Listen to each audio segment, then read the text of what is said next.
बेटा जब course start हुआ था, तो हमने जब इस कोर्स की ऑब्जेक्टिव डिफाइंड की थी कि कोर्स की ऑब्जेक्टिव्स क्या हैं, तो मैंने 2 चीज़ें आपके सामने रखी थी कि हम इस कोर्स के अंदर क्या जो थ्रू आउट द हमारे लेक्चर्स होंगे, हम उसमें क्या स्टडी करेंगे।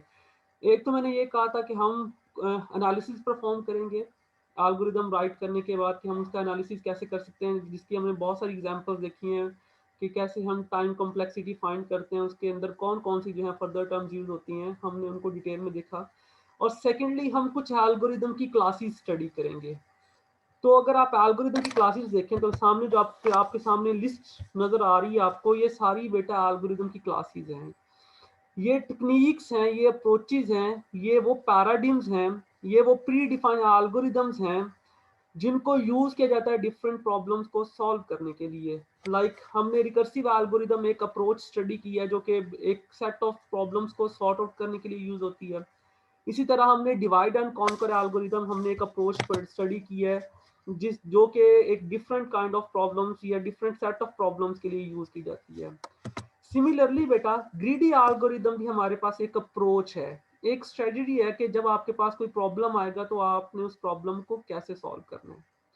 अच्छा, अब ज़रूरी नहीं है कि आपका हर प्रॉब्लम जो होता है वो रिकर्सिव एल्गोरिदम से सॉल्व हो जाए, या आपका हर प्रॉब्लम जो होता है वो डिवाइड एंड कॉन्कर एल्गोरिदम से सॉल्व हो जाए, या आपका हर प्रॉब्लम ग्रीडी एल्गोरिदम से सॉल्व हो जाए। तो हर प्रॉब्लम की अपनी नेचर होती है।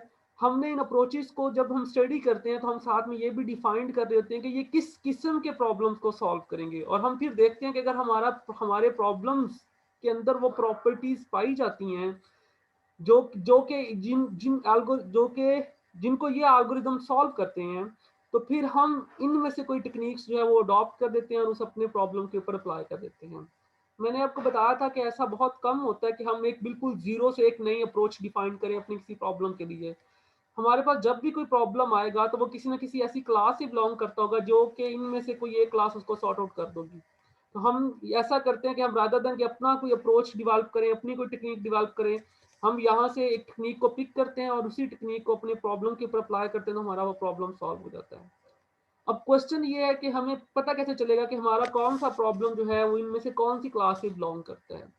तो बेटा ये वो चीज़ है जो कि एक्सपीरियंसेस के साथ आती है। मीन आप जब 2 4 6 8 प्रॉब्लम सॉल्व करते हैं डिफरेंट टेक्निक्स को यूज़ करते हुए, तो फिर आपको आइडिया होना शुरू हो जाता है कि कौन से प्रॉब्लम के लिए कौन सी अप्रोच जो है वो फिजिबल है। ठीक हो गया।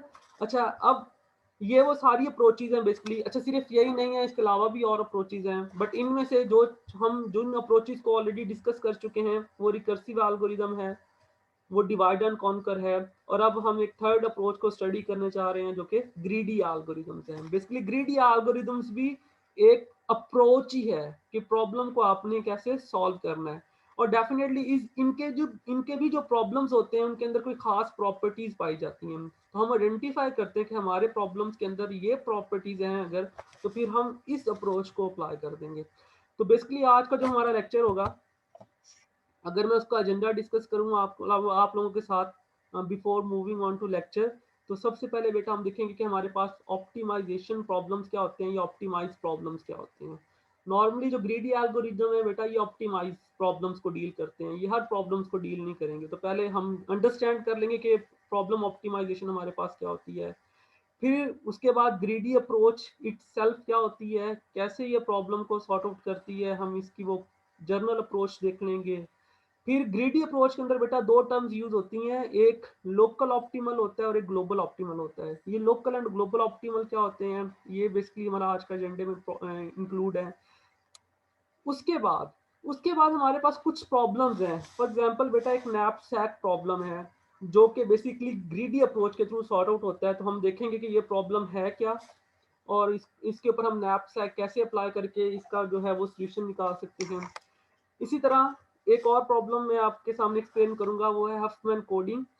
तो ये 2 प्रॉब्लम्स मैं करंटली आज के लेक्चर में आपसे डिस्कस करूंगा। रिमेनिंग 2 जो हमारे पास प्रॉब्लम्स रह जाएंगे, इनको फिर या तो देख लेंगे, आप एज असाइनमेंट आपके ऊपर पुट कर दिए जाएंगे, या फिर अगर टाइम हुआ तो हम at the end of lecture हम इनके ऊपर भी डिस्कशन जो है वो कर लेंगे। बट नॉर्मली आप जब नैपसैक और हफमैन कोड प्रॉब्लम्स ये ऐसी हैं जो कि बहुत डिटेल्स प्रॉब्लम्स हैं, यानी इनके ऊपर डिटेल्स डिस्कशंस होती हैं। तो आप अगर इन इन प्रॉब्लम्स की आपको अंडरस्टैंडिंग हो जाएगी तो रिमेनिंग प्रॉब्लम्स आपके लिए आसान होंगी उनको सॉर्ट आउट करना। तो ये बेटा हमारे आज के लेक्चर का एजेंडा है।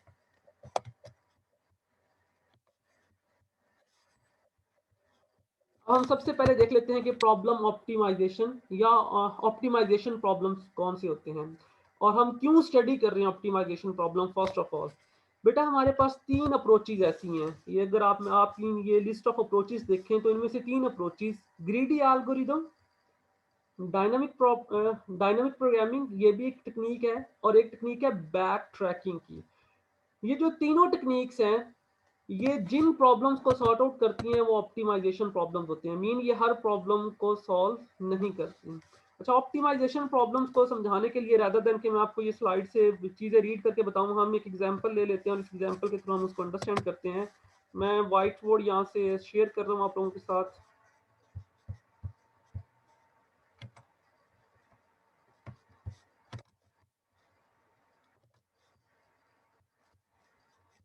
बेटा व्हाइट बोर्ड अपेयर हो रहा है आप लोगों को?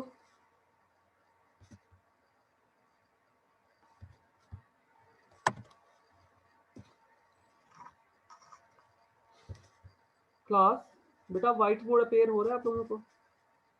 ऑलराइट, ठीक हो गया। तो सबसे पहले देख लेते हैं कि हमारे पास जो ऑप्टिमाइजेशन प्रॉब्लम होते हैं वो क्या होती है। लेट्स से बेटा मेरे पास एक प्रॉब्लम है,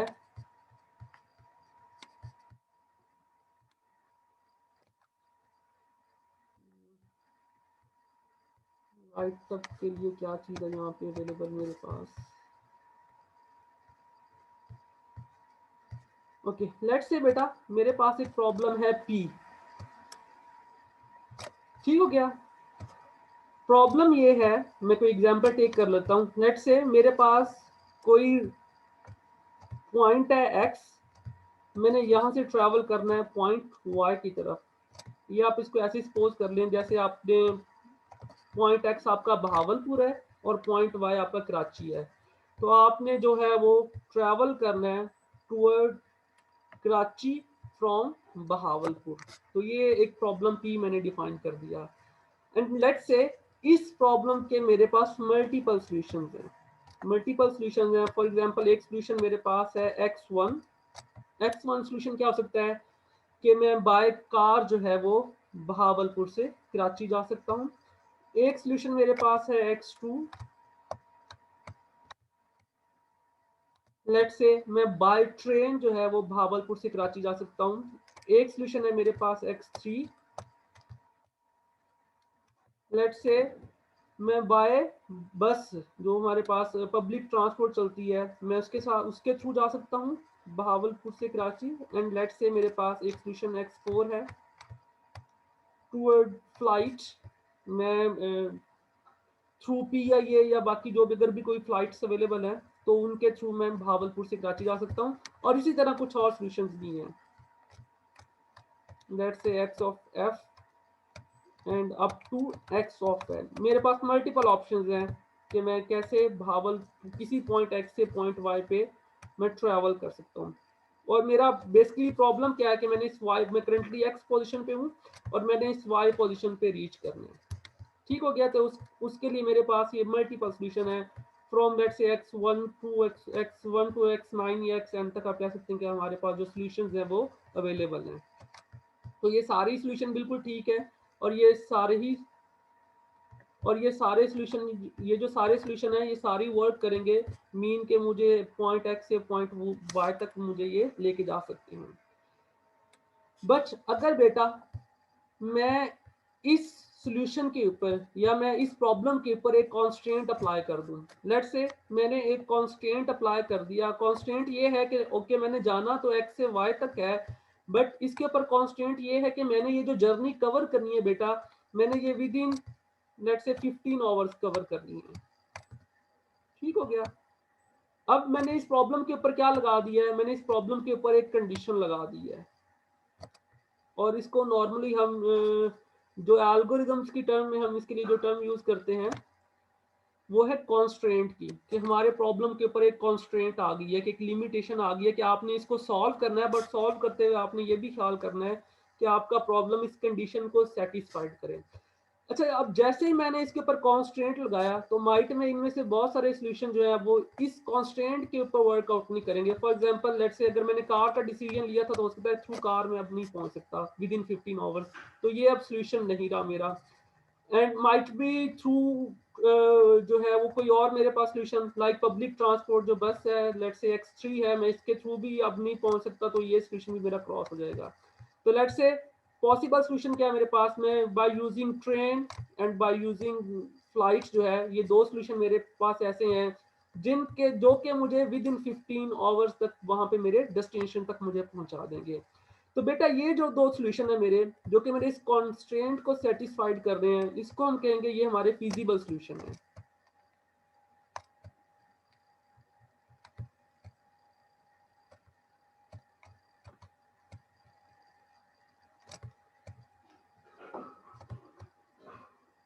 ठीक हो गया, तो वो वाले सॉल्यूशन जो कि हमारे कॉन्स्टेंट को सेटिस्फाइड करते हैं वो फिजिबल सॉल्यूशन है।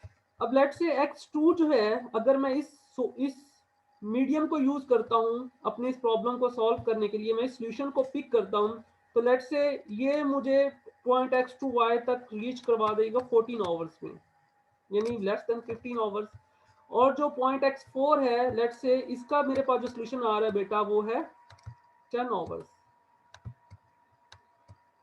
तो अब मुझे क्या करना है, अपने फिजिबल सॉल्यूशन में से बेटा जो मुझे नेक्स्ट चीज पिक करनी है वो है ऑप्टिमल सॉल्यूशन, मुझे पिक करना है। ऑप्टिमल का वर्ड आप इंग्लिश की टर्म में यूज करते होंगे, जो चीज सबसे ज्यादा लोएस्ट फॉर्म में हो, यानी अगर आप उसको इन टर्म ऑफ कॉस्ट देखें और इन टर्म ऑफ स्पीड देखें, जो चीज आपके पास सबसे हाईएस्ट फॉर्म में हो। तो लेट्स से अगर मैं यहाँ पे अगर मैं ओवर कैलकुलेट कर रहा हूँ, तो ये जो 14 ओवर है ये ग्रेटर वैल्यू है और 10 ओवर जो है ये मिनिमम वैल्यू है।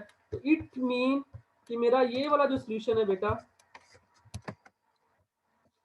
मेरा ये वाला जो सॉल्यूशन है X4, ये मेरा ऑप्टिमल सॉल्यूशन है। यानी फिजिबल सॉल्यूशन मेरे दो थे या तीन थे, बट उनमें से मेरा ऑप्टिमल सॉल्यूशन वो है जो एक ही है।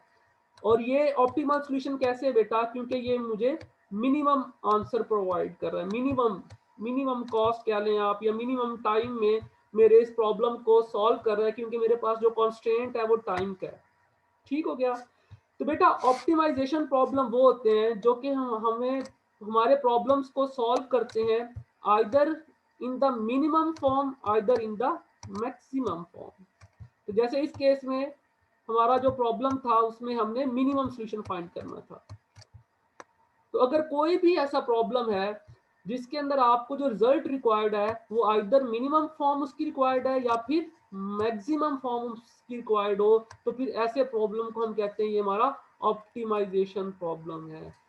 अ प्रॉब्लम में है मोर देन वन सॉल्यूशन, उसमें से बेटा कोई दो चार या कुछ फ्यू सॉल्यूशन ऐसे होंगे जो कि फिजिबल होंगे, और उस फिजिबल सॉल्यूशन में से फिर कोई एक सॉल्यूशन ऐसा होगा जो कि ऑप्टिमल सॉल्यूशन होगा। ये सॉल्यूशन कभी एक से ज्यादा नहीं हो सकता। तो अगर हम अपने प्रॉब्लम को इस ऑप्टिमल सॉल्यूशन के थ्रू सॉल्व कर रहे हैं तो इसका मतलब है कि हमारा वो जो प्रॉब्लम है बेसिकली वो एक ऑप्टिमाइजेशन प्रॉब्लम है। तो ऑप्टिमाइजेशन प्रॉब्लम जो है वो आपको हमेशा या तो मिनिमम फॉर्म में आंसर प्रोवाइड कर रहा होता है या फिर मैक्सिमम फॉर्म में आंसर प्रोवाइड कर रहा होता है। अब मिनिमम फॉर्म में कब होगा या मैक्सिमम फॉर्म में कब होगा बेटा, ये किसके ऊपर डिपेंड करता है, ये डिपेंड करता है कॉन्स्टेंट के ऊपर कि हम क्या अचीव करना चाह रहे हैं। हम इन कॉन्स्टेंट से बिलो आना चाह रहे हैं तो फिर हमारा आंसर होगा जी मल्टीपल सॉल्यूशन में से जो सबसे मिनिमम है। अगर प्रॉब्लम कोई और होता, फॉर एग्जांपल प्रॉब्लम ये है कि मैं एक फ्रीलांसर हूँ, यानी मैं ऑनलाइन जॉब्स करता हूँ, और मैं ये करना चाह रहा हूँ कि मैंने वन डे यानी वन डे की मेरी एक्टिविटी जो है मैं उसमें ऑनलाइन ऐसी जॉब्स पिक करना चाह रहा हूँ जो कि मुझे मैक्सिमम रेवेन्यू जनरेट करके दें। तो लेट्स से मेरे पास बहुत सारी जॉब्स हैं, job 1 job 2 job 3 job 4 job 5, मेरे पास 5 जॉब्स हैं। अगर तो मेरा प्रॉब्लम ये है कि मैंने जस्ट रेवेन्यू अर्न करना है तो माइट बी पांचों जॉब्स जो है वो मेरे प्रॉब्लम का सलूशन है। और लेट्स से मेरे ऊपर दो कॉन्स्टेंट्स हैं, एक कॉन्स्टेंट ये है कि मैं एक दिन में कोई एक जॉब ही पिक करूंगा, और दूसरा कॉन्स्टेंट मैं ये लगा देता हूँ कि जी मैंने मिनिमम $100 की जॉब करनी है, यानी $100 मेरा मिनिमम टारगेट है कि मैं $100 से ऊपर ही अर्न करूंगा, $100 से नीचे अर्न नहीं करूंगा। हो सकता है कि जब मैं $100 का कॉन्स्टेंट लगा दूं तो जो पहली बहुत सारी जॉब्स मेरे पास अवेलेबल थी करने के लिए उस दिन में, उनमें से कुछ जॉब्स फिल्टर हो जाएंगी। लेट्स से 5 जॉब्स थी तो 3 जॉब्स ऐसी थी जिनकी अमाउंट ही, जो टोटल अमाउंट थी उनकी अर्निंग थी वो बिलो देन 100 थी। तो रिमेनिंग कितनी जॉब्स रह गई? मेरे पास 2 जॉब्स रह गई हैं। वो दोनों जॉब जो हैं उनकी अर्निंग जो है वो ग्रेटर देन 100 है। तो ये दोनों हमारे फिजिबल सोल्यूशन हो जाएंगे। अब इन दोनों में से कोई एक जॉब मुझे डेफिनेटली फिर पिक करनी है जो कि मुझे मैक्सिमम अर्निंग दे रही होगी। तो जो मेरी मैक्सिमम अर्निंग दे रही होगी, लेट्स से कोई एक जॉब उनमें से ऐसी है जो कि $120 पे करेगा, और कोई एक जॉब ऐसी है जिसके अकॉर्डिंग मैं $130 अर्न कर सकता हूँ, तो डेफिनेटली मैं कौन सी जॉब पिक करूंगा? मैं $130 की जॉब पिक करूंगा। तो वो जो मेरा $130 वाला सोल्यूशन होगा बेटा, उसको हम कहेंगे ये हमारा ऑप्टिमाइज सोल्यूशन है। और बेसिक जो हमारा प्रॉब्लम था अर्निंग वाला, वो प्रॉब्लम क्या कहलाएगा? वो हमारा ऑप्टिमाइज प्रॉब्लम कहलाएगा। ठीक हो गया? आई थिंक आपको ये वाली जो मेरी एग्जांपल है इससे क्लियर हो गया होगा कि ऑप्टिमाइजेशन प्रॉब्लम से क्या मुराद है या ऑप्टिमाइज सॉल्यूशन हमारे पास क्या होते हैं। तो बेटा in next this lecture and upcoming 2 lectures हमारा जो कंसर्न रहेगा वो ऑप्टिमाइजेशन प्रॉब्लम्स के ऊपर ही रहेगा। अच्छा, अगर फॉर एग्जांपल मैंने फिजिबल सॉल्यूशन में से वो सॉल्यूशन पिक कर लिया जो मेरा ऑप्टिमल सॉल्यूशन नहीं था, यानी मैंने वो वाली जॉब पिक कर ली जो कि जिससे एक और जॉब ग्रेटर फॉर्म में एग्जिस्ट करती थी, तो फिर मेरा वो सॉल्यूशन ऑप्टिमाइज सॉल्यूशन नहीं कहलाएगा। यानी मैं इससे और बेहतर कर सकता था, वो मेरा सॉल्यूशन ऑप्टिमाइज सॉल्यूशन नहीं रहा। फिर मेरा वो प्रॉब्लम जो था मैंने उसका सॉल्यूशन अचीव ही नहीं किया एक्चुअली में। ऑप्टिमाइजेशन प्रॉब्लम्स में हमारा टारगेट सिर्फ सॉल्यूशन अचीव नहीं करना होता, हमारा टारगेट होता है बेस्ट सॉल्यूशन अचीव करना। और अगर हम बेस्ट सॉल्यूशन नहीं अचीव कर पाते तो फिर हम उस सॉल्यूशन को सॉल्यूशन कंसीडर ही नहीं कहते, हम कहते हैं हमारा प्रॉब्लम सॉल्व ही नहीं हुआ है एक तरह से। तो बेटा यहाँ तक क्लियर है? अगर यहाँ तक कोई प्रॉब्लम है तो फिर मुझे बताएं, अदरवाइज हम नेक्स्ट मूव करते हैं। क्योंकि अब हमने जो बेटा ग्रीडी अप्रोच है बेसिकली ये सिर्फ ऑप्टिमाइजेशन प्रॉब्लम्स के ऊपर अप्लाई की जाती है। यानी अगर किसी प्रॉब्लम की नेचर ऐसी हो तो उसके ऊपर हम इसको अप्लाई करेंगे, फिर उसकी अपनी स्ट्रेटजी है कि आपने कैसे ऑप्टिमाइजेशन प्रॉब्लम्स को अप्लाई कर के ऊपर ग्रीडी अप्रोच अप्लाई करनी है और आपने सोल्यूशन फाइंड करना है। If you have any question till optimization problem, तो सिर्फ वो वाले स्टूडेंट्स जिनके क्वेश्चन है वो चैट में बेटा क्वेश्चन कर सकते हैं। अगर लग रहा है कि इसको और एक्सप्लेन करने की जरूरत है, अगर कॉन्सेप्ट क्लियर है तो फिर बेटा हम आगे अपने नेक्स्ट लेक्चर के ऊपर नेक्स्ट स्लाइड के ऊपर मूव करते हैं।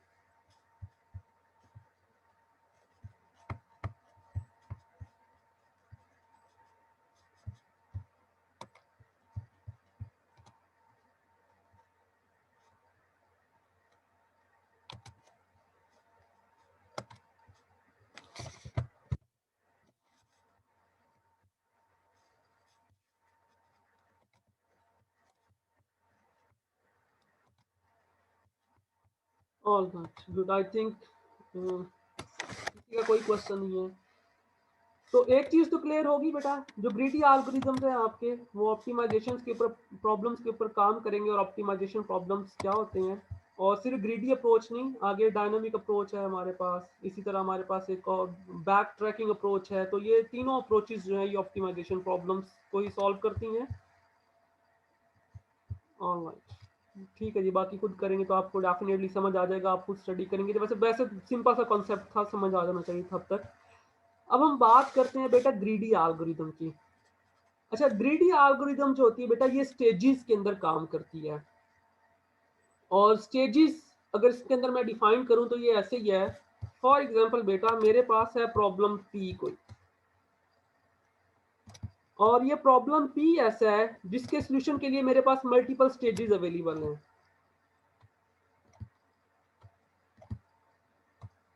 लेट्स से एक स्टेज S1 है, एक स्टेज S2 है, एक स्टेज S3 है, और एक स्टेज मेरे पास S4 है।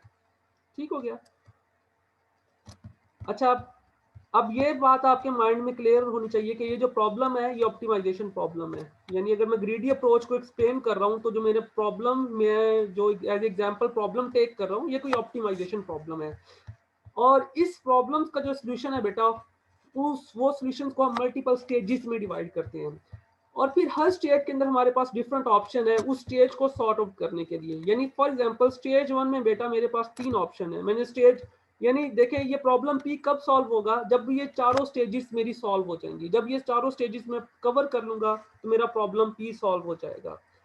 और मैं कोशिश कर रहा हूँ कि मैं हर स्टेज को बैठ के डिफरेंटली अलग से सॉल्व करूँ। तो लेट्स से मैंने पहले स्टेज S1 को देखा और मैंने ये फाइंड किया कि स्टेज S1 को सॉल्व करने के लिए मेरे पास 3 डिफरेंट मेथडोलॉजीज अवेलेबल हैं। 3 डिफरेंट तरह से मैं स्टेज 1 जो है वो कवर कर सकता हूँ। इसी तरह स्टेज 2 को सॉर्ट आउट करने के लिए मेरे पास let's say 4 different sort of solutions available हैं। मैं इनमें से कोई एक सॉल्यूशन पिक करके S2 को सॉल्व कर सकता हूँ। इसी तरह S3 के ऊपर मेरे पास 2 सॉल्यूशंस अवेलेबल हैं। इसी तरह S4 के ऊपर भी मेरे पास मल्टीपल सॉल्यूशंस, लेट्स से इसमें भी मेरे पास 3 अप्रोचेस अवेलेबल हैं जिसके अकॉर्डिंग मैं S4 को भी सॉर्ट आउट कर देता हूँ। लेट्स से ये प्रॉब्लम ऐसा है कि स्टेजेस में ऑर्डर भी है, यानी मैं पहले S1 को सॉल्व करूंगा, फिर S2 को सॉल्व करूंगा, फिर S3 को और फिर S4 को सॉल्व करूंगा। ठीक हो गया। तो पहले हम S1 पे आते हैं। अब S1 को सॉल्व करने के लिए मेरे पास बेटा 3 डिफरेंट अप्रोचेस अवेलेबल हैं जिसके थ्रू S1 सॉल्व होता है। तो ग्रीडी एल्गोरिदम क्या कहता है? ग्रीडी एल्गोरिदम ये कहता है कि आप जब आपके पास जब आपका प्रॉब्लम डिफरेंट फेजेस में डिवाइड हो गया या डिफरेंट स्टेजेस में डिवाइड हो गया, तो आप हर स्टेज के ऊपर जो आपके पास अवेलेबल सॉल्यूशंस हैं उन सॉल्यूशंस में से आप ऑप्टिमल सॉल्यूशन को पिक करेंगे। उन सॉल्यूशन में से आप ऑप्टिमल सॉल्यूशन को पिक करेंगे। तो यहाँ आपके पास 3 सॉल्यूशन थे, सॉल्यूशन 1 2 3। लेट्स से इन तीनों को जब मैंने कंपैरिजन किया तो 3 की कॉस्ट जो है वो सबसे कम आ रही थी। तो 3 की कॉस्ट जब सबसे कम आ रही थी तो मैंने इसको यहाँ से पिक कर लिया। तो स्टेज 1 को मैंने यानी ऑप्टिमल फॉर्म में सॉर्ट आउट कर दिया। इसी तरह नेक्स्ट प्रॉब्लम मेरा S2 है। नेक्स्ट स्टेज मेरी जो है वो S2 है प्रॉब्लम P की। तो यहाँ मेरे पास 4 पॉसिबल सॉल्यूशन अवेलेबल थे। मैंने यहाँ से ऑप्टिमल सॉल्यूशन को पिक किया। लेट्स से इसका जो ऑप्टिमल सॉल्यूशन था वो नंबर 4 पे था। जो 4 वाली टेक्निक थी वो ऑप्टिमल थी। मैंने इसको भी यहाँ से पिक किया और मैंने इसके अकॉर्डिंग S2 को सॉल्व कर दिया। इसी तरह लेट्स से S1 में 1 था और S4 में 2 था। तो मैंने यहाँ से भी इसका ऑप्टिमल सॉल्यूशन पिक किया, यहाँ से भी इसका ऑप्टिमल सॉल्यूशन पिक किया। यानी मैंने हर स्टेज के ऊपर जो मेरे पास पॉसिबल ऑप्शंस थे वहां से मैंने एक ऑप्टिमल सॉल्यूशन को पिक किया। और मैंने ऑप्टिमल सॉल्यूशन को पिक करते हुए मैंने तमाम स्टेजेस को कवर किया। तो ग्रीडी अप्रोच ये कहती है कि अगर आप हर स्टेज के ऊपर एक ऑप्टिमल सॉल्यूशन अप्लाई करेंगे, इसको हम कहते हैं लोकल ऑप्टिमल। यानी ये बेसिकली प्रॉब्लम का ऑप्टिमल नहीं था बल्कि एक स्टेज का ऑप्टिमल सॉल्यूशन था। तो मैंने S1 का ऑप्टिमल अप्लाई किया, S2 का ऑप्टिमल अप्लाई किया, S3 का ऑप्टिमल अप्लाई किया और S4 का ऑप्टिमल अप्लाई किया। तो ओवरऑल मेरा जो प्रॉब्लम P है ये डेफिनेटली ऑप्टिमल सॉल्यूशन ही रिट्रीव करके लाएगा। यानी मेरा प्रॉब्लम जो है वो ऑप्टिमाइजेशन में सॉल्व होगा हमेशा। तो इसलिए जो ग्रीडी अप्रोच ये कहती है कि आप लोकल ऑप्टिमल हर स्टेज के ऊपर पिक करें और इस तरह आप जो फाइनली सॉल्यूशन कंक्लूड करेंगे वो आपका ग्लोबली ऑप्टिमम होगा। मीन प्रॉब्लम P का जो फाइनली सॉल्यूशन आएगा वो आपका ग्लोबली ऑप्टिमल होगा। And it make sense. It make sense ना, अगर आपके पास एक आपने कोई टास्क परफॉर्म करना है, टास्क परफॉर्म करने की 4 स्टेजेस हैं। आप हर स्टेज पे जाएं, उस हर स्टेज के पर्टिकुलर सॉल्यूशंस को स्टडी करें आप और देखें उनमें सबसे ऑप्टिमल सॉल्यूशन कौन सा है और उस सॉल्यूशन को पिक करके आप जो है इसी तरह स्टेज 2 पे जाएं, स्टेज 3 पे जाएं, स्टेज 4 पे जाएं। अगर आपने तमाम स्टेजेस के ऊपर ही ऑप्टिमल सॉल्यूशन पिक किया है तो definitely you will and up by choosing a optimal solution for your main problem. और ग्रीडी अप्रोच की यही स्ट्रेटजी है बेटा कि आप हर स्टेज के ऊपर जाएं और वहां से आप ऑप्टिमल सॉल्यूशन पिक करते हुए जाएं। तो आप एट द एंड आपका जो ग्लोबल सॉल्यूशन होगा वो भी आपका ऑप्टिमल होगा। यहाँ तक बात बेटा क्लियर है?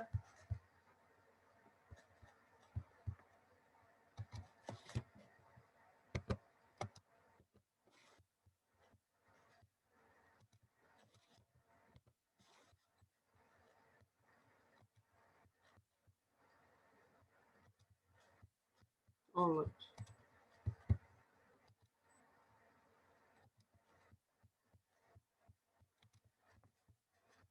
सो बेटा जो ग्रीडी एल्गोरिथम्स होते हैं ये हम अभी नेक्स्ट एक अप्रोच पढ़ेंगे, डायनामिक प्रोग्रामिंग। ये बिल्कुल उसी की तरह सेम बिहेव करते हैं ये। और मैं आपको ऑलरेडी बता चुका हूँ कि डायनामिक प्रोग्रामिंग भी ऑप्टिमाइजेशन प्रॉब्लम के लिए यूज होती है। तो they both are similar but जो ग्रीडी एल्गोरिथम है ये ज़्यादा सिंपलर होते हैं। बेसिक आइडिया क्या होता है कि हमने एक प्रॉब्लम को सॉल्व करने के लिए मल्टीपल टाइम डिसीजन मेकिंग करनी होती है, और हम हर दफ़ा जो डिसीजन मेकिंग कर रहे होते हैं हर स्टेज के ऊपर, हम वो ऑप्टिमल डिसीजन मेकिंग कर रहे होते हैं। वो जो हमारी हर स्टेज के ऊपर ऑप्टिमल डिसीजन होती हैं उसको हम लोकल ऑप्टिमल कहते हैं। तो लोकल ऑप्टिमल को चूज करते करते करते एट द हम क्या अचीव कर लेते हैं, हम ग्लोबल ऑप्टिमल सोल्यूशन जो है वो अचीव कर सकते हैं।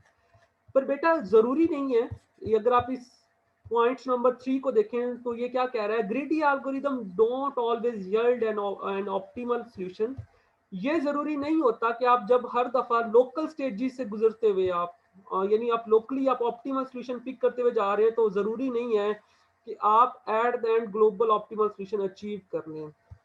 इस पॉइंट का क्या मतलब है और कैसे देखें, वर्ड क्या है, ग्रीडी, लालच।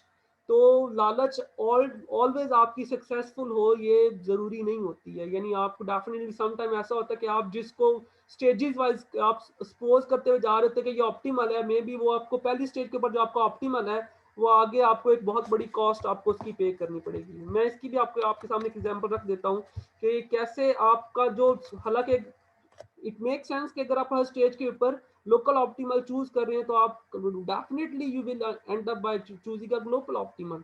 But how is it possible कि आप लोकल ऑप्टिमल चूज करते हुए आए और एट द एंड आपने ग्लोबल ऑप्टिमल चूज नहीं किया?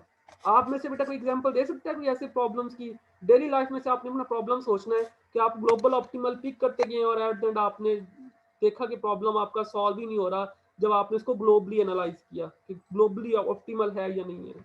Anyone just raise your hand अगर कोई किसी के माइंड में कोई एग्जांपल आ रही है ऐसी।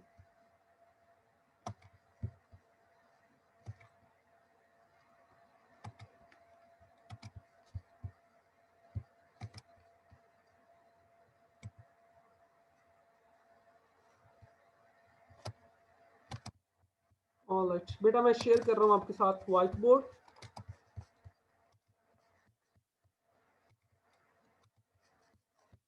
सपोज किया बेटा, ये एक पर्सन है, मुझे ड्राइंग को इग्नोर कीजिएगा। लेट्स से ये एक पर्सन है, इसने रीच करना है point A to point B.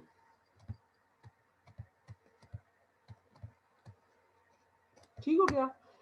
और बट जो इसका point A to point B पे रीच करने का जो बेसिकली जो जर्नी है ना, उसके उसको toward that direction multiple route जो है वो जा रहे हैं, और जो वो ट्रैवलिंग है वो प्लेन ट्रैवलिंग नहीं है। आप ये समझ लें कि ये डिफरेंट पहाड़ों से गुजरता हुआ इसने पॉइंट ए से पॉइंट बी की तरफ जाना है। तो फॉर एग्जांपल जब इसने अपनी जर्नी स्टार्ट की बेटा, इसके सामने दो हर्डल्स थी।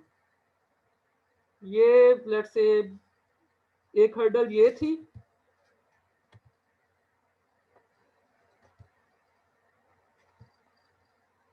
और एक हर्डल ये थी।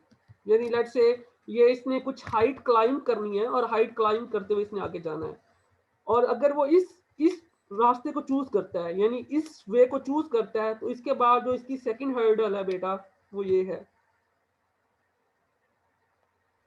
ठीक हो गया?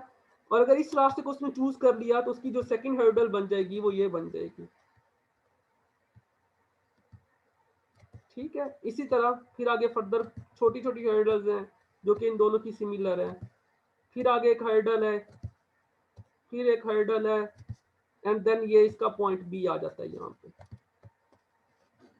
और ये करंटली जहाँ पे स्टे कर रहा है ये पॉइंट ए है। तो लेट्स से अब ये डिफरेंट स्टेजेस आ गई ना इसके पास। अब इसने स्टेज 1 पे अब पहला डिसीजन इसने कहाँ करना है, इसने स्टेज 1 पे पहला डिसीजन करना है अपना। ये इसकी स्टेज 1 है, S1। अब स्टेज 1 के ऊपर इसके पास लेट्स से दो हर्डल्स हैं। लेट्स से इस हर्डल में जो इसको हाइट कवर अप करनी है वो 3 किलोमीटर की है, और यहाँ पे जो इसको हाइट कवर करनी पड़ रही है वो है 5 किलोमीटर की। तो ग्रिडी अप्रोच क्या कहती है कि ऑन इंस्टेंट पॉइंट आपने ऑप्टिमल सॉल्यूशन को पिक करना है। ऑन इंस्टेंट स्टेज जो आपके पास करंट स्टेज है, आपने वहां से ऑप्टिमल सॉल्यूशन को पिक करना है।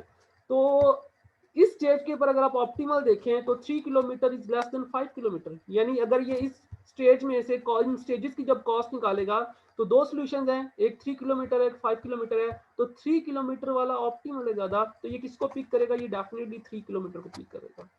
अब लेट्स से अगर ये इसको पिक करता 5 किलोमीटर, तो लेट्स से नेक्स्ट हर्डल आप देख सकते हैं कि वो स्मॉल हर्डल है, लेट्स से ये 1 किलोमीटर की हर्डल है, बट जो 3 किलोमीटर के आगे नेक्स्ट हर्डल है, लेट्स से वो 15 किलोमीटर की हर्डल है, और आगे वाली हर्डल लेट्स से सेम है, ये भी 2 है, ये भी 2 है, ये भी 2 है और ये भी 2 है। तो अगर आप देखें कि by choosing a local optimal on some instant stage, basically ये अपना ग्लोबल ऑप्टिमल अचीव नहीं कर सकेगा, क्योंकि ये लोकल स्टेज के बाद इसका जो नेक्स्ट स्टेज है उसके ऊपर उसको ये पॉइंट जो है ये फिर अवेलेबल नहीं है। फिर उसको 15 किलोमीटर या माइट भी एक 15 किलोमीटर है, फिर आगे एक 10 किलोमीटर है, एक 13 किलोमीटर है, यानी जो भी पॉसिबल ऑप्शन है वो अगर इस स्टेज से जाता तो इसके आगे जो ऑप्शंस अवेलेबल थे वो ऑप्शन इसके लिए अब डेफिनेटली डिसअपियर हो जाएंगे, ये अब उनको अचीव नहीं कर सकता, अब इसको इसी के ऊपर ही जाना है। अब यहाँ फिर 15, 14 और 13 है, तो उसको वहां से ऑप्टिमल चूज करना है। फिर यहाँ पे लेट्स से 2 2, तो ये जब सम अप करेगा लेट्स से यहाँ पे 15 और बाकी सोल्यूशन इससे ग्रेटर है 18 या 20 है, तो इस पाथ के थ्रू ये बेटा ये कितने किलोमीटर में डिस्टेंस कवर करेगा, ये 15 प्लस 3 18 प्लस 2 20 प्लस 2 यानी कि 22 kilometre, which is not optimal. जबकि point A to point B तक रीच करने का ऑप्टिमल सोल्यूशन एक्चुअली में क्या था, वो था 5 प्लस 4 9 प्लस 1 10 किलोमीटर, यानी इसको 10 किलोमीटर वाला रास्ता पिक करना चाहिए था। अगर ये 10 किलोमीटर वाला रास्ता पिक करेगा तो ये ऑप्टिमल होगा। अब ये सोल्यूशन तो इसने अचीव कर लिया, बट ये ऑप्टिमल नहीं है, तो फिर हम कहेंगे कि इसने सोल्यूशन अचीव ही नहीं किया। तो जो आपके पास ग्रेडी अप्रोच होती है, क्योंकि आप लोकल ऑप्टिमल चूज कर रहे होते हैं, और सम टाइम जब आपकी स्टेजेस होती है इंटरलिंक, यानी स्टेज 1 स्टेज 2 के साथ इंटरलिंक्ड होती हैं, तो हो सकता है कि अगर आपने स्टेज 1 में ऑप्टिमल सोल्यूशन अप्लाई किया जब, तो स्टेज 2 में जो आपके पास फर्दर ऑप्टिमल सोल्यूशंस कुछ ऐसे होंगे जो कि आपके लिए डिसअपियर हो जाएंगे, आप इनको देन यूज नहीं कर सकेंगे। वापिस स्लाइड्स शेयर कर रहा हूँ आप लोगों के साथ बेटा। ये शफलिंग ठीक हो रही है ना, शफलिंग आपको विजिबल होती है ना जब मैं व्हाइट बोर्ड पे शफल करता हूँ और मैं अगेन वापस स्लाइड्स पे आता हूँ। बोथ स्क्रीन दोनों स्क्रीन शेयर है ना आप लोगों के साथ?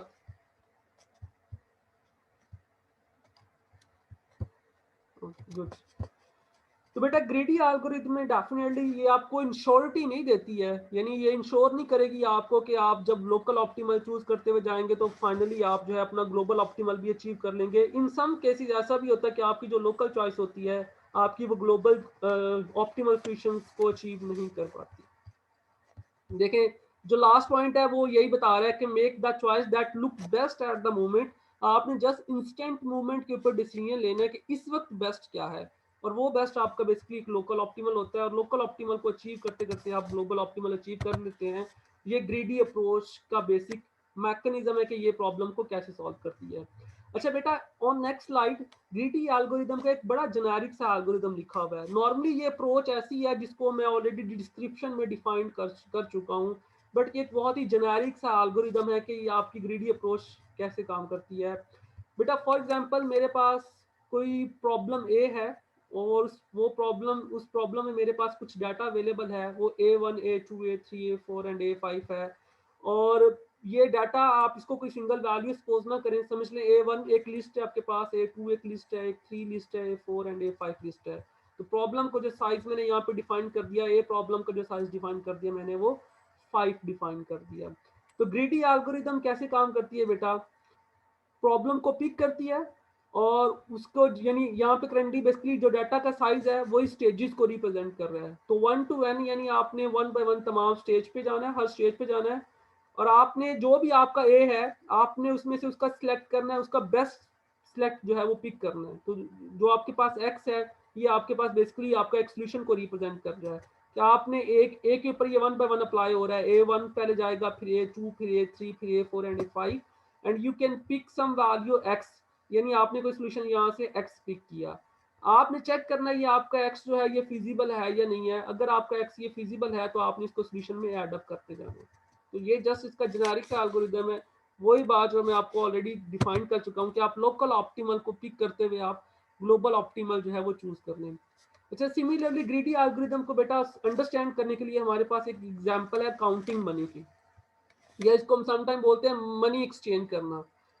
फॉर एग्जांपल एक शॉपकीपर है, तो उसने मनी एक्सचेंज का उसके पास एक एल्गोरिथम या सॉफ्टवेयर है, तो वो ये चाह रहा है कि जब वो एक मनी एक्सचेंज कर रहा है, यानी मनी रिटर्न कर रहा है, बेसिकली मनी एक्सचेंज कह रहे हैं या मनी रिटर्न कर रहे हैं या मनी काउंट कर रहा है, तो उसके पास सारे ऑप्शन अवेलेबल हैं, बट जब उसने वो मनी एक्सचेंज प्रोवाइड करनी है तो वो कम से कम उसको आइट्रेशंस करनी पड़ेगी, यानी कम से कम काउंटिंग करनी पड़ेगी। फॉर एग्जांपल ऐसे ही है जैसे पाकिस्तान में लेट से अगर एक कैश काउंटर पे अगर आप जाएं, एक पर्सन के पास ट्रे में सारे पॉसिबल ऑप्शन अवेलेबल हैं, यानी 1 वाला क्वींस है उसके पास, 2 वाले हैं, 5 10 20 50 100 200, सॉरी 100 होता है हमारे यहाँ, 200 नहीं होता।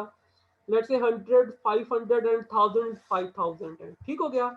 अब अगर कोई पर्सन 5000 का चेंज लेने आया है तो उसके पास सारे ऑप्शन अवेलेबल है ना, वो 5000 के क्वींस भी काउंट करके दे सकता है, यानी सिक्के काउंट करके दे सकता है, 1 वाले सिक्के, 2 वाले सिक्के या 5 वाले सिक्के, 10 वाले नोट भी दे सकता है, 20 वाले नोट भी दे सकता है, 50 वाले नोट भी दे सकता है। बट टारगेट ये है हमारा कि उसको कम से कम वर्क परफॉर्म करना पड़े। तो कम से कम वर्क परफॉर्म करने के लिए भी पॉसिबल क्या है, फॉर एग्जांपल अगर कोई पर्सन 5000 का चेंज लेने आया है तो आप उस कम से कम सोल्यूशन क्या होगा उसका, कि आप उसको जो चेंज प्रोवाइड कर रहे हैं आप उसको सारा 1000 वाला दे दें, क्योंकि इस तरह आपको मिनिमम मिनिमम आपको वर्क जो है वो परफॉर्म करना पड़ेगा। तो आप अगर इस तरह जाएंगे तो आपको टोटल कितनी अमाउंट काउंट करनी पड़ेगी, कितनी मनी काउंट करनी पड़ेगी, only 5। If you choose if you choose या पिक द 1000, यानी हाईएस्ट अमाउंट अगर आप पिक करते हैं। तो बेटा अगर मैं इस प्रॉब्लम को ग्रीडी एल्गोरिथम के थ्रू सॉल्व करूं तो ग्रीडी एल्गोरिथम क्या कहता है, बोला ग्रीडी एल्गोरिथम यही कहता है कि आपके पास जो पॉसिबल ऑप्शन है उसमें से आप हाईएस्ट पिक कर लें आप। तो फॉर एग्जांपल ये जो सामने करेंसी आपको विजिबल हो रही है बेटा, ये सेंट है, और सेंट बेसिकली यूएस डॉलर्स को रिप्रेजेंट कर रहा है, ये यूरो सेंट में, यानी यूरोप की करेंसी में भी आपके पास ये सेंट एंड डॉलर्स ही होते हैं। फॉर एग्जाम्पल ये आपके पास ये उनके पॉसिबल जो ऑप्शंस होते हैं उनके पास, तो 1 2 5 10 20 50 100 एंड 200। तो अगर आप लेट्स से 34 का चेंज अगर आप प्रोवाइड करना चाह रहे हैं किसी को और आपके पास ये सारे पॉसिबल ऑप्शन अवेलेबल हैं, तो ग्रीडी अप्रोच क्या कहती है, pick the best one. And pick the best one से क्या मुराद है लोकली, कि आपके पास जो हाईएस्ट करेंसी है उसको सबसे पहले पिक करें आप। तो 34 का अगर मैंने रिटर्न देना है तो 200 तो ग्रेटर है, 100 भी ग्रेटर है, 50 भी ग्रेटर है, तो 20 पहली हाईएस्ट करेंसी मेरे पास अवेलेबल है। तो पहली हाईएस्ट करेंसी मेरे पास कितनी आ गई बेटा, 20। रिमेनिंग कितनी मुझे और काउंट करनी है, रिमेनिंग 14 करेंसी मुझे और काउंट करनी है। तो विच में नेक्स्ट मैं 20 को पिक नहीं कर सकता, मैं 20 से लेस जो हाईएस्ट होगी मैं उसको पिक करूंगा। तो कौन सी पिक कर ली बेटा, 10 पिक कर ली। तो जब यहाँ से 10 पिक की तो पीछे बचा 4, तो 4 जो है वो 10 उसको सेटिस्फाइड नहीं कर सकता, ना ही 5 सेटिस्फाइड करता है। बट नेक्स्ट हाईएस्ट करेंसी जो मैं काउंट कर सकता हूँ वो 2 है, तो नेक्स्ट हाईएस्ट करेंसी को मैंने पिक कर लिया। तो इस तरह मेरे ये मिनिमम आइट्रेशन है। क्या मैं इसको और रिड्यूस कर सकता हूँ, मैं डेफिनेटली इसको और रिड्यूस नहीं कर सकता हूँ, ये ऑलरेडी ऑप्टिमल है। तो इट्स मीन ये जो मेरा प्रॉब्लम है ये ग्रीडी अप्रोच के थ्रू सॉल्व हो रहा है। तो ये देखें ये कैशियर एल्गोरिथम है इसका, until total change not reach, यानी until आप 34 को रीच नहीं करते, add coins of the largest value that does not take us past the amount to be paid। तो आप तब तक वो लार्जेस्ट वैल्यू पिक करते जाएं जो कि आपकी अमाउंट को एक्सीड नहीं कर रही है, यानी विद इन आपकी अमाउंट है। जैसे 20 के बाद हमने 10 पिक किया और 10 के बाद हमने 5 को स्किप करके 2 पिक किया, तो हमने वो वाली अमाउंट तो पिकअप करनी होती है जो कि आपकी रिक्वायर्ड जो रिमेनिंग रिक्वायर्ड है उससे एक्सीड नहीं करनी चाहिए। अच्छा बेटा इसी तरह ये नेक्स्ट एग्जांपल देखें। नेक्स्ट एग्जांपल में हमने जो मनी चेंज करनी है वो है $6.39, यानी $6.39 का बिल है, हमने उसका रिटर्न प्रोवाइड करना है। तो उसके लिए पॉसिबल ऑप्शन ये जो ये यूएस डॉलर में ये करेंसी लिखी हुई है कि अगर आपके पास यानी $6 है और 0.39 से क्या बना दे बेटा, वहां पे सेंट करेंसी होती है। जैसे हमारे पास यहाँ पे रुपीस मेन करेंसी होती है, पैसा पॉइंट के बाद आगे हम पैसा उसको कैलकुलेट कर रहे होते हैं, वो हमारी एक सेकेंडरी करेंसी होती है। तो ये $6, ये अगर इसको उसने डिवाइड जब किया तो सबसे हाईएस्ट जो यहाँ पे ऑप्शन उसके पास अवेलेबल था, क्योंकि 5 के बाद यहाँ पे भी उनके पास 10 अवेलेबल होता है, तो $5 के बाद $10 अवेलेबल होते हैं। तो स्टेज ए के पर उसने हाईएस्ट अवेलेबल जो मनी थी वो $5 पिक की, रिमेनिंग बचेंगे 1.39। तो $1 उसने एज इट इज पिक कर लिया, तो ये 6 हो गए, रिमेनिंग $39 बचेंगे।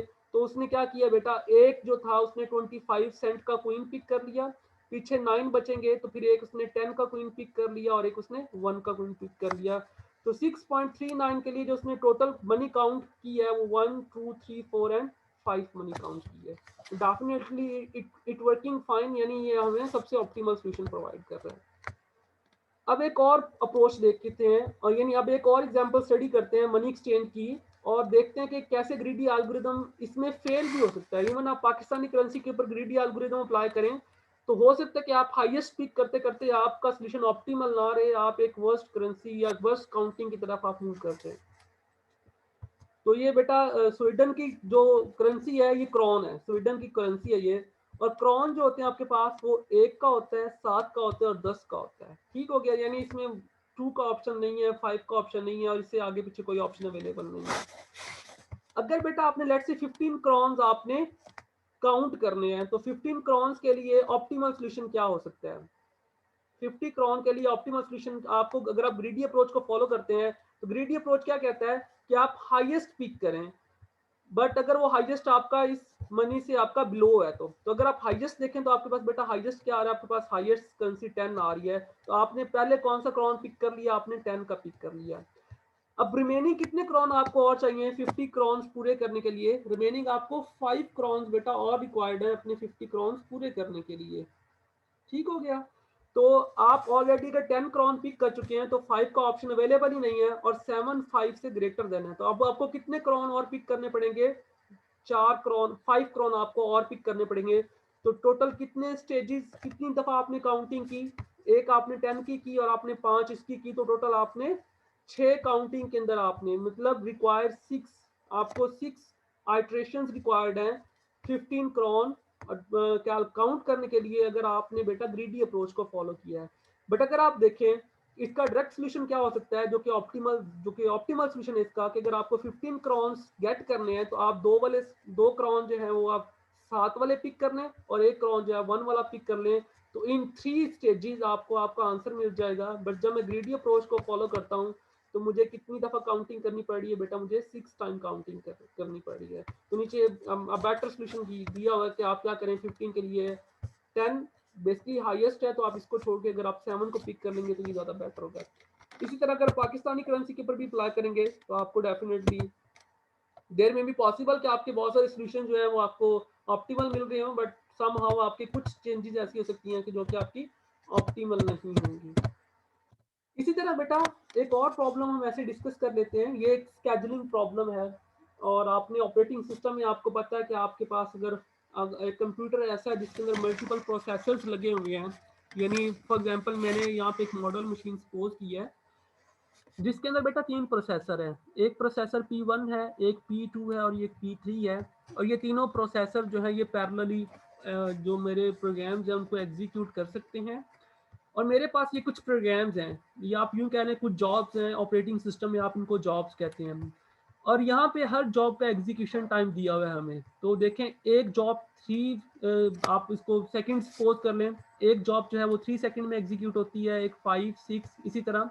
जो लास्ट जॉब है बेटा वो 20 सेकंड से जगह मिनट्स का यूनिट मैंने स्लाइड्स पे लिया हुआ है, 20 मिनट्स में जो मेरी जो लास्ट वाली जॉब है वो कंप्लीट हो रही है। तो ये उनका एग्जीक्यूशन टाइम बेसिकली दिया हुआ है।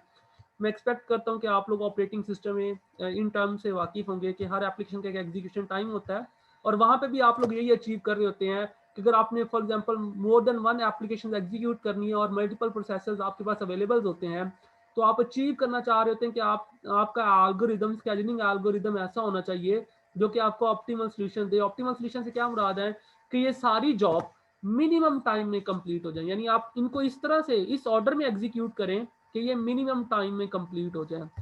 अवेलेबल प्रोसेसर्स कितने हैं बेटा? 3 प्रोसेसर है, विच मीन ये सारी एप्लीकेशन एक साथ तो एग्जीक्यूट नहीं हो सकती, तो एक एक टाइम पे कोई से 3 एग्जीक्यूट हो सकती हैं। और फिर जब कोई प्रोसेसर फ्री होगा तो वो अगली जॉब को पिक कर लेगा। तो अगर आप इसका ऑप्टिमल सोल्यूशन फाइंड करना चाहें तो आप जो दो पॉसिबल जो अप्रोचेज हैं वो क्या अप्लाई कर सकते हैं आप? ओके, अगर आप कहते हैं हमने ग्रीडी अप्रोच अप्लाई करनी है, और ग्रीडी अप्रोच में फिर आप 2 चीजें आप अप्लाई कर सकते हैं। एक तो ये कि आप कहते हैं कि जी जिस जॉब का सबसे कम टाइम है हम उसको पहले पिक करेंगे, या फिर आप ये कह सकते हैं कि जिस जॉब का सबसे ज्यादा टाइम है हम उसको पहले पिक करेंगे और जिस जॉब का कम टाइम है हम उसको बाद में पिक करेंगे।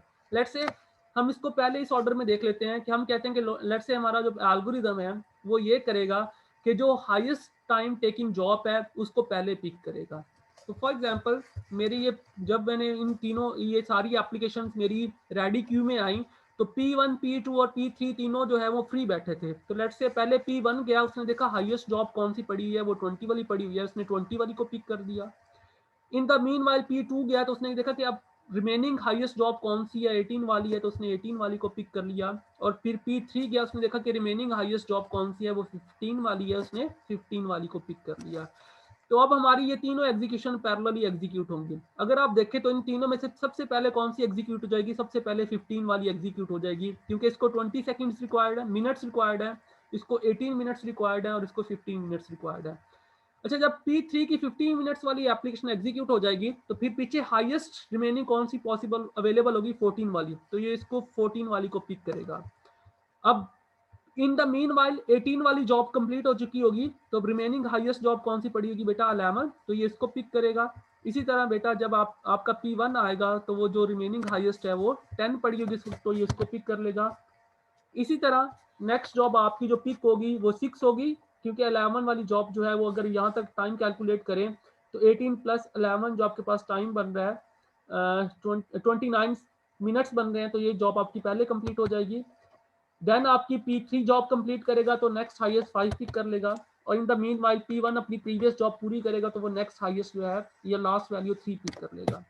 तो अगर मैं देखूं कि मेरी ये तीनों एप्लीकेशंस कितने टाइम एग्जीक्यूट हुई हैं, तो अगर आप देखें तो सबसे लॉन्गेस्ट चार्ट किसका बन रहा है, सबसे लॉन्गेस्ट चार्ट P2 का बन रहा है। तो अगर आप जस्ट P2 का टाइम कैलकुलेट कर लें तो आपके पास वर्स्ट टाइम आ जाएगा।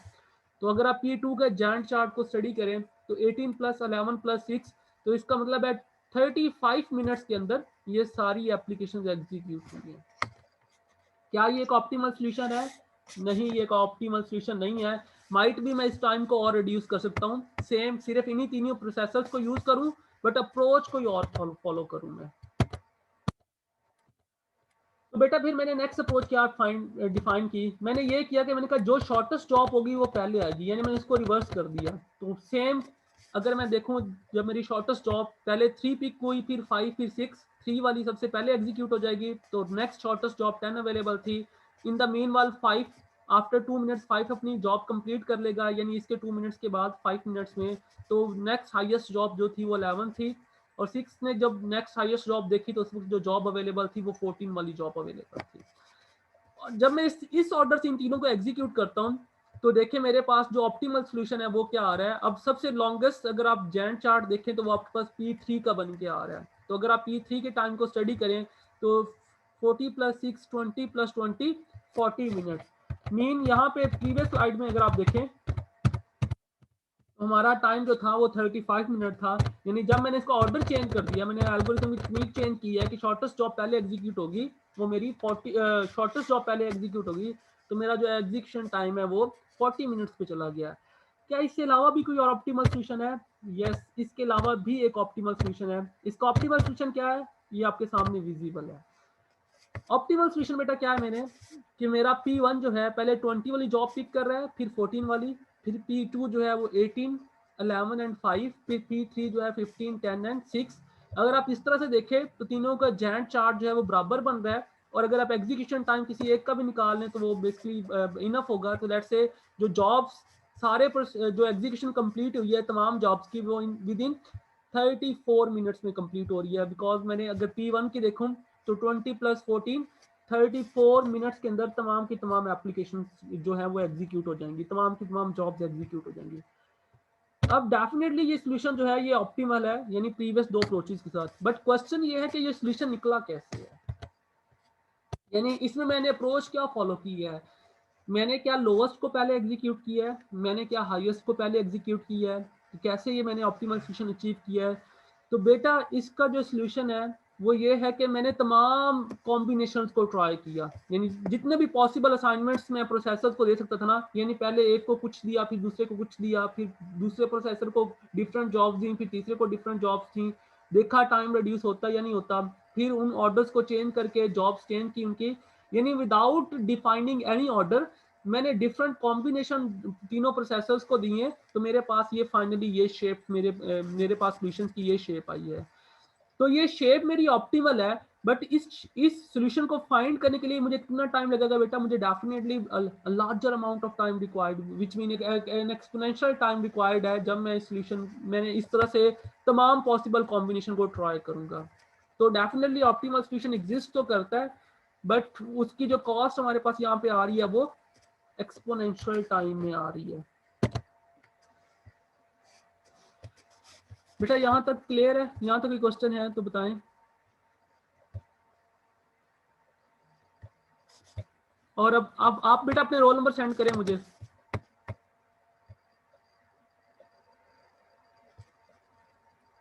बेटा आवाज नहीं आ रही मेरी? हेलो।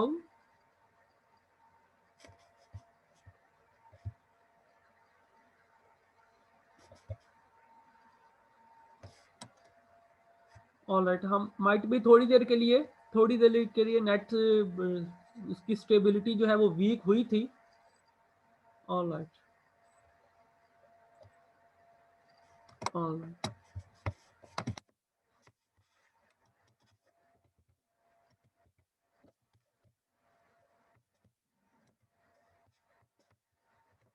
बेटा ये प्रीवियस जो एग्जांपल थी, ये आपको आपके सामने रखने का जो मकसद था ना वो ये था कि अगर आप नॉर्मली केसेस में जाएंगे ना ऑप्टिमल सॉल्यूशन फाइंड करने के लिए, तो फिर आपको सारे पॉसिबल ऑप्शन ट्राई करने पड़ते हैं। जितनी भी पॉसिबल सिचुएशंस होती हैं आपकी, आपको उन सबको ट्राई करना पड़ता है एक ऑप्टिमल सॉल्यूशंस को फाइंड करने के लिए। तो ये जो सॉल्यूशन था, ये ऑप्टिमल सॉल्यूशन तो था, लेकिन ऑप्टिमल सॉल्यूशन की फिर जो आपके पास कॉस्ट आई है देखें वो बड़ी एक्सपोनेंशियली आई है। यानी फॉर एग्जांपल ये मेरे पास टोटल कितनी जॉब्स थी?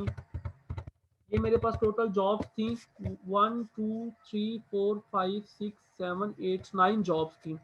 और 9 जॉब्स के कितने कॉम्बिनेशन बन सकते हैं? यानी आप इनको डिफरेंटली सेट करें, पहले कभी 3 और 5 और 6 को एग्जीक्यूट करें, कभी 6 5 और 3 को एग्जीक्यूट करें।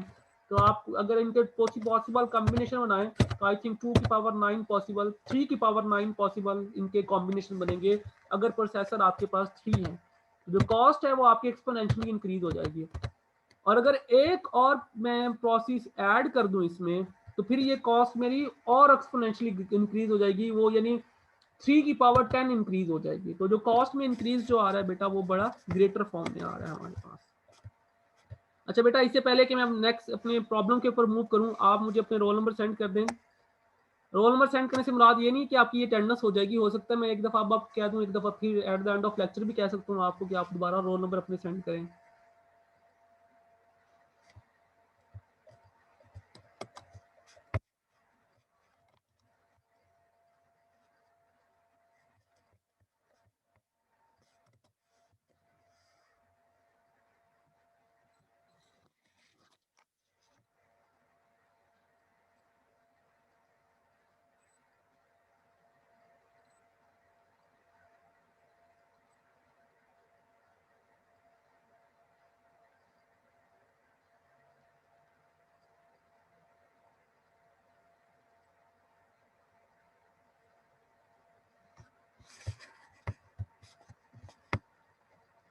ऑलराइट बेटा, हमारे पास एक प्रॉब्लम है, नैपसैक प्रॉब्लम, और ये बेसिकली ग्रीडी अप्रोच को फॉलो करता है अगर हमने इस प्रॉब्लम को सॉल्व करना हुआ तो।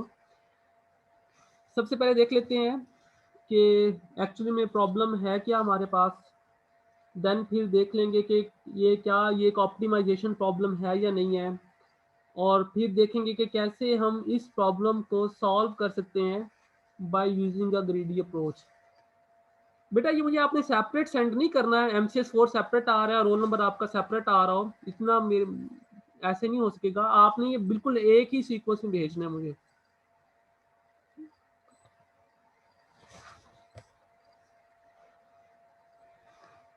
ऑलराइट, आई थिंक आ चुकी है सबकी अटेंडेंस।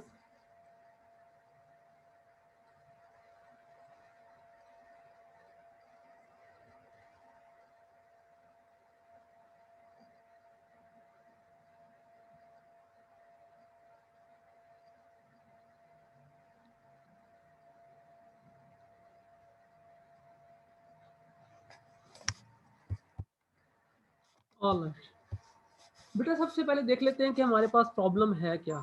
बेटा हमारे पास प्रॉब्लम ये है कि हमारे पास कुछ n आइटम्स हमें दिए गए हैं, या आप यूँ कह लें n ऑब्जेक्ट्स हमें दिए गए हुए हैं, और हर ऑब्जेक्ट के साथ बेटा हमारे पास उस ऑब्जेक्ट का वेट और उसका प्रॉफिट कह लें या उसकी कॉस्ट कह लें वो अवेलेबल है। तो अगर आप इस सामने अगर आपको ये स्लाइड्स पे अगर आप देखें तो आपके पास एक ग्रीन ऑब्जेक्ट है, तो ग्रीन ऑब्जेक्ट के साथ दो रियल वैल्यू अटैच हैं, एक उसका वेट यानी जिसको आप डब्ल्यू ऑफ आई कह सकते हैं which belong to a real number, और एक उसकी वैल्यू या आप यूँ कह सकते हैं कि उसका प्रॉफिट जो कि यहाँ पे $4 आ रहा है हमारे पास। सिमिलरली अगर आप इस सेकंड बॉक्स को देखें तो ये जो आपके पास ऑब्जेक्ट है इसका जो वेट है वो 2 kg है और इसका जो प्रॉफिट है वो 2 है। मैं इस कॉन्सेप्ट को समझाने के लिए भी आपको आपके सामने शेयर कर देता हूँ व्हाइट बोर्ड, हम उधर इस प्रॉब्लम को सॉल्व करेंगे और फिर इसकी स्लाइड्स के ऊपर आ जाएंगे हम। बेटा इसमें एक्चुअली ये हमारे पास प्रॉब्लम है क्या, ये प्रॉब्लम ये है बेटा कि हमारे पास कुछ ऑब्जेक्ट्स दिए हुए हैं, ऑब्जेक्ट्स कह लें या आइटम्स कह लें। लेट्स से मेरे पास एक एक ऑब्जेक्ट है, एक ऑब्जेक्ट है, 3 एक ऑब्जेक्ट है, 4 5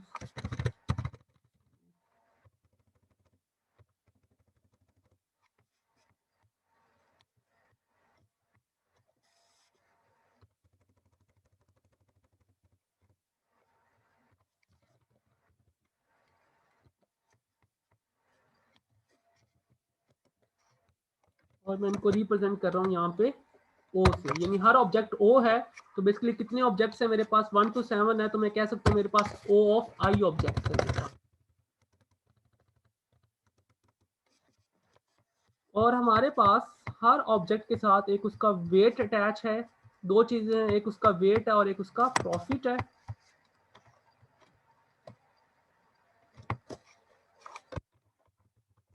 तो वेट को मैं रिप्रेजेंट कर रहा हूँ डब्ल्यू ऑफ आई के साथ, यानी हर एलिमेंट हर आइटम या ऑब्जेक्ट अगर मेरे पास लेट्स से इसका 10 है, इसका 5 वेट है, इसका 15 देखिए वेट कम कर लेते हैं, इसका वेट कर लेते हैं 2, इसका 3, इसका 5 7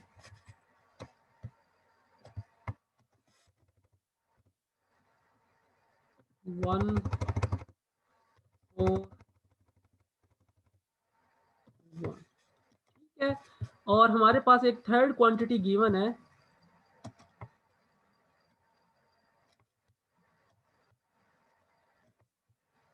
जिसको बेसिकली उसकी वैल्यू कह सकते हैं या प्रॉफिट कह सकते हैं। नॉर्मली इसकी वैल्यू से इसको रिप्रेजेंट करते हैं, तो वैल्यू के लिए मैं यहाँ पे वी ऑफ आई ले रहा हूँ। तो लेट्स से ऑब्जेक्ट 1 की जो वैल्यू है बेटा वो 10, ये 5,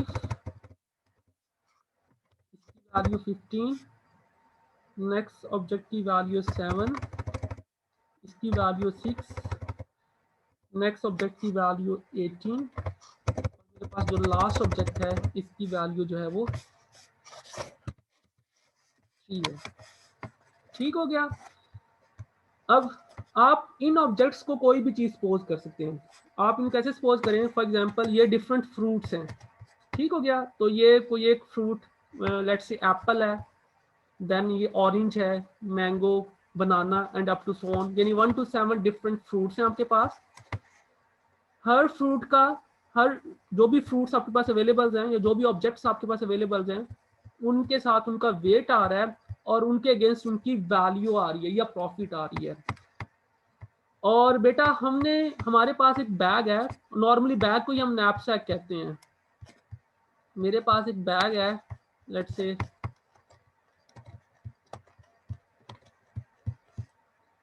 मेरे पास एक बैग है, ठीक हो गया। और मेरा टास्क ये है, मेरा प्रॉब्लम ये है कि मैंने ये जो मेरे पास आइटम्स हैं, बेटा आवाज नहीं आ रही, कोई और भी इशू फील कर रहा है, वॉल्यूम का प्रॉब्लम हो रहा है किसी और को भी? अब बच्चे आप वो माइट भी आपकी साइड पे जो है वो इंटरनेट का प्रॉब्लम होगा। बेटा फॉर एग्जांपल मेरे पास ये एक बैग है और बैग को ही हम नैपसैक कहते हैं ना, तो लेट्स से ये मेरे पास एक नैपसैक है और इस नैपसैक की कोई कैपेसिटी है। सपोज किया इस नैपसैक की जो कैपेसिटी है वो है 15 kg, यानी मैं इसके अंदर 15 kg की क्वांटिटी जो है वो फिल कर सकता हूँ। तो मेरा टास्क ये है, फॉर एग्जांपल ये मैंने चीज़ों को यहाँ से पिक करना है। अच्छा नॉर्मली इसकी जो एग्जांपल दी जाती है ना वो ऐसे दी जाती है, लेट्स से एक चोर है, वो किसी घर में ना चोरी करने गया है और जब वो चोरी करने गया है तो उसके पास एक बैग है और उसका टास्क ये है कि उसने इस बैग की जितनी क्वांटिटी है उसने उसके अंदर उतना ही सामान भर सकता है वो। अगर तो वो सारा उस बैग के अंदर पूरे घर का सामान आ जाए तो दैट्स फाइन, फिर तो वो डेफिनेटली उसका सोल्यूशन ऑप्टिमल हो जाएगा कि उसने मैक्सिमम चीज़ें जो हैं वो चोरी कर ली हैं। बट फॉर एग्जाम्पल अगर उसके सामने डिफरेंट ऑब्जेक्ट्स पड़े हैं और उन ऑब्जेक्ट्स के अगेंस्ट हर ऑब्जेक्ट का वेट और उसकी वैल्यू है और उसको पता है कि उसने जो सामान फिलअप करना है अपने बैग में उसने उसी की कैपेसिटी के अकॉर्डिंग ही फिलअप करना है, तो टारगेट ये है कि इस चोर ने ये सोचना है कि इनमें से ये कौन सी चीजें पिक करे कि इसके एट द एंड ये मैक्सिमम यहाँ से प्रॉफिट अर्न कर सके।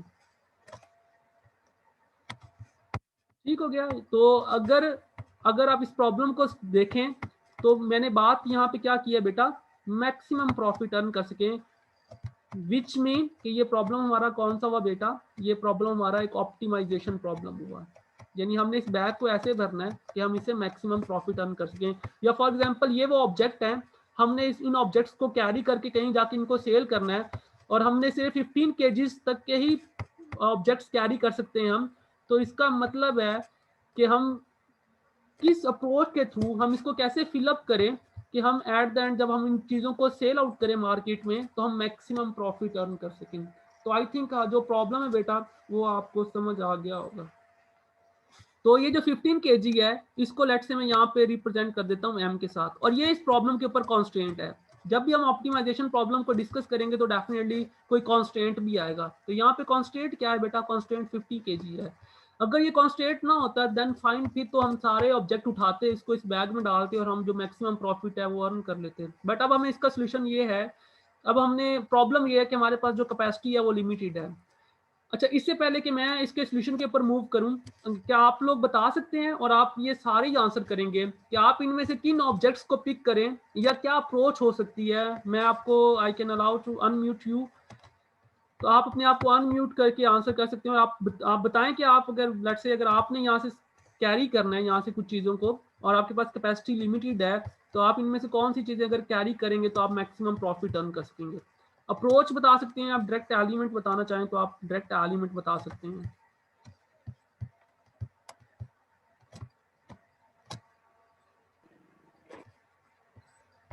बेटा आप अपने आप को अनम्यूट कर सकते हैं।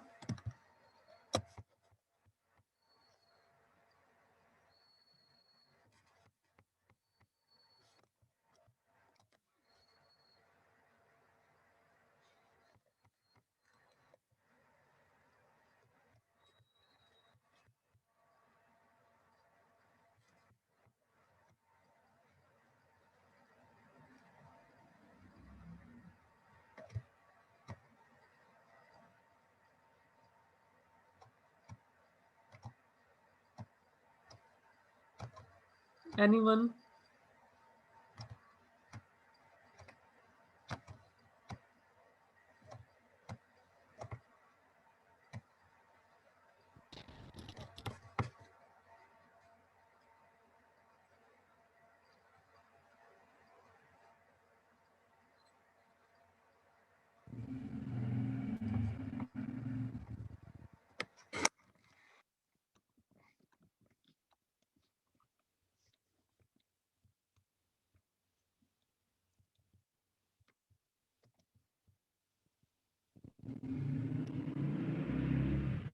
ऑल राइट, जमशेद ने सोल्यूशन चैट में सेंड किया है। he said that if you pick 6 3 and 1 2 then you can earn the maximum profit। तो ऑब्जेक्ट 6 को पिक कर लेता हूं तो मेरा वेट 4, प्रॉफिट 18। 6 के बाद अगर मैं पिक, पहले तो वेट को देख लेते हैं क्या वेट हमारा 15 के इक्वल जा रहा है। 6 + 3 9, 6 अगर 3 पे जाएं, अच्छा तो ये 4 + 5 जो वेट हो जाएगा वो 9 हो जाएगा। फिर 1 पे आएंगे तो वेट 11 हो जाएगा। फिर 2 पे आएंगे तो वेट 13 हो जाएगा। वेट तो अभी रिमेनिंग है, हम 15 जो है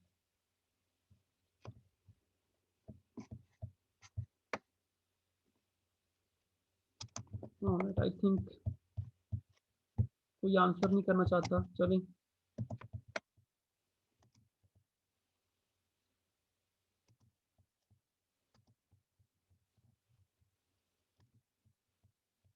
one two three five and six.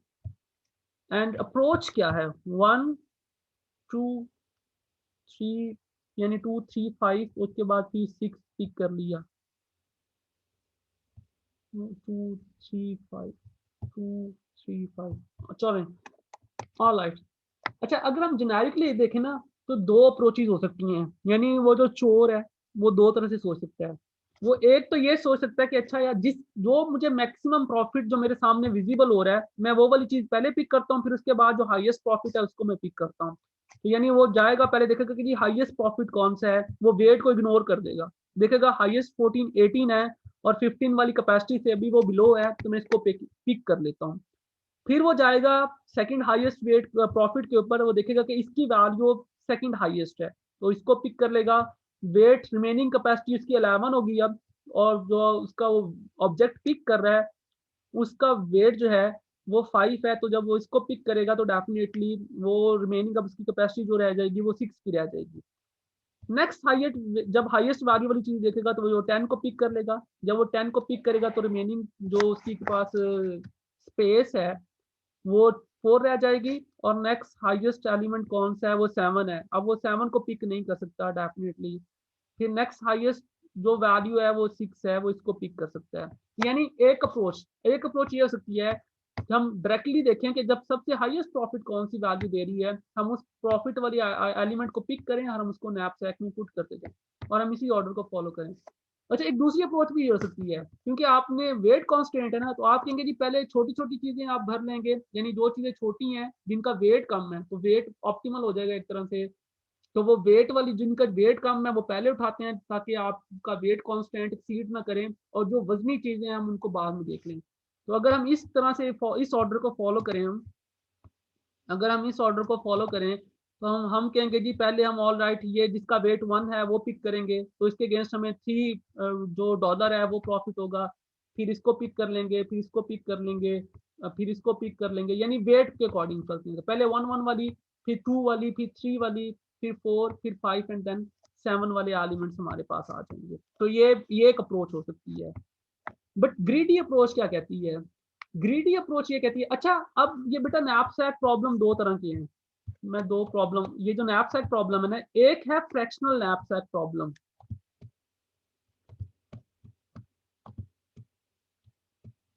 इसकी दो टाइप्स हैं बेटा, एक है फ्रैक्शनल नैपसैक प्रॉब्लम और एक है 0 1 नैपसैक प्रॉब्लम। जो बेटा फ्रैक्शनल नैपसैक प्रॉब्लम है वो ये कहता है कि आप जरूरी नहीं है कि आप किसी चीज को सारा उठा लें। अगर आप चाहते हैं कि फॉर एग्जांपल ऑब्जेक्ट 1 पिक करना है आपने, तो ऑब्जेक्ट 1 पिक करना है, तो ये इसका टोटल वेट जो है वो 2 kg है, इसके अगेंस्ट आपका प्रॉफिट जो है वो 10 है। तो जरूरी नहीं है कि आप 2 उठाएं, आप 1/2 भी उठा सकते हैं। तो जब आप 1/2 उठाएंगे तो आपका प्रॉफिट 10 नहीं आएगा, फिर आपका प्रॉफिट जो है वो 5 आ जाएगा। इस तरह ये 3 है, तो जरूरी नहीं आप सारा 3 उठा लें, आप इसका 2/3 उठा लें। जब आप इसका 2/3 उठा लेंगे तो फिर आपका 5 प्रॉफिट नहीं होगा, डेफिनेटली आपका प्रॉफिट भी रिड्यूस हो जाएगा। सिमिलरली 15 जरूरी नहीं है, यानी जैसे ये अगर आप इनको वेजिटेबल्स की एग्जांपल लें तो आप वेजिटेबल्स के केजीज हैं, लेट्स से अगर ये गिवन है, तो जरूरी नहीं है कि आप सारे टोटल आइटम बाय करें, आप उनको हाफ बाय कर सकते हैं या किसी और रेशो में भी आप उनको पिक कर सकते हैं। इसको हम कहते हैं ये फ्रैक्शनल नैपसैक है। अच्छा, जो 0 1 नैपसैक है हमारे पास, 0 1 में ये होता है या तो आप पूरा आइटम उठा सकते हैं या फिर आप पूरा आइटम नहीं उठा सकते। फॉर एग्जाम्पल, अगर ये ऑब्जेक्ट है, मेरे पास टीवी, रेफ्रिजरेटर है और मेरे पास वॉशिंग मशीन है, तो वॉशिंग मशीन तो 1/2 नहीं उठा सकता मैं, या तो वॉशिंग मशीन उठाऊंगा या पिक करूंगा या नहीं पिक करूंगा। इसी तरह जो अगर मेरे पास टीवी है तो टीवी भी फ्रैक्शनल में नहीं हो सकता। तो अगर आपके ऑब्जेक्ट ऐसे हैं जिनका आप कुछ हिस्सा उठा सकते हैं और उनके अकॉर्डिंग आपका प्रॉफिट आ जाएगा, तो फिर हम इसको कहते हैं हमारे पास फ्रैक्शनल नैपसैक प्रॉब्लम। ठीक हो गया। अच्छा, अब ग्रीडी अप्रोच क्या है? अच्छा, अगर हम इन दोनों अप्रोचेस को देखें तो मैं चाहूंगा कि आप इन दोनों अप्रोचेस के थ्रू जो आंसर हैं वो खुद फाइंड करें।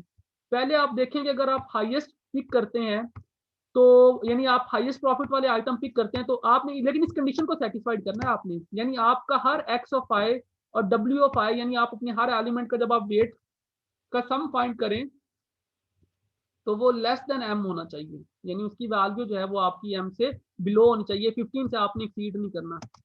आप इन द मीन वाइल बेटा ये दोनों सोल्यूशन निकालें कि अगर आप पहले हाईएस्ट प्रॉफिट वाले चीजें पिक करते हैं तो कितना अर्न करते हैं, फिर आप देखेंगे अगर आप लोएस्ट वेट से हाईएस्ट वेट वाली चीजें पिक करते हैं तो आप कितना अर्न कर सकते हैं। मैं इन द मीन वाइल इसका सोल्यूशन जो है आपके लिए वो ड्रॉ कर देता हूँ कि इसका एक्चुअली में सोल्यूशन क्या है। और मैं जिस प्रॉब्लम को स्टडी कर रहा हूँ बेटा वो फ्रैक्शनल प्रॉब्लम है। मैं क्या हम इसको फ्रैक्शनली स्टडी करेंगे, होल फॉर्म में हम इसको बाद में देख लेंगे कि होल फॉर्म में इसका सोल्यूशन क्या हो सकता है। तो बेटा जब हम इसको फ्रैक्शनल फॉर्म में स्टडी करते हैं तो लेट्स से मैं यहाँ पे इन तमाम एलिमेंट्स को एक्स के साथ रिप्रेजेंट कर देता हूँ।